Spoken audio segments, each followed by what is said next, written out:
తల్లిదండ్రుల ఆదాయం చూసుకోవాలి. వారు కష్టపడుతున్నారు, ఎండలో కష్టపడుతున్నారు, వానలో కష్టపడుతున్నారు, చలిలో కష్టపడుతున్నారు, నిద్రలేని రాత్రులు గడుపుతున్నారు. ప్రమాదములు ఎంతోమంది సముద్రంలో మరణించినా సరే మన మధ్యకారులు లేటకు మానేస్తారా?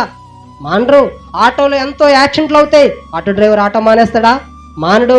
పెయింటింగ్ పని నుంచి ఎంతోమంది ఆ బిల్డింగ్ నుంచి పడిపోయి చనిపోతారు, ఎప్పుడైనా పెయింటర్ పనికి మానేస్తాడా? మానడు. తాపి పని మేస్తారు, పడిపోయి చనిపోతాడు, ఎప్పుడైనా తాపి మేస్తారు పనికి మానేస్తాడా? ఏంటి, లాంగ్ జర్నీ చేసి జాబ్ చేస్తారు, ఎంతోమంది యాక్సిడెంట్లు చనిపోతున్నారు.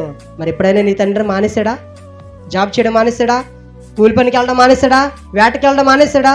ఎందుకు మానలేదు? నా బిడ్డలు పోషింపబడాలి, నా బిడ్డలు అన్నీ సమకూర్చాలి, నా బిడ్డలు అన్నీ అందించాలి, నా బిడ్డలను ప్రేమిస్తున్నాను కనుక నేను కష్టపడతాను. ఒకవేళ చనిపోయాడా, బ్యాడ్ లక్, చనిపోయాడు, నేను పనికి మానేస్తే నాకు బిడ్డలు పొస్తుంటారు, బిడ్డలకు ఆహారం ఉండదని ఆలోచించి తండ్రులు ఏం చేస్తారంటే ఎంతో కష్టపడతారు.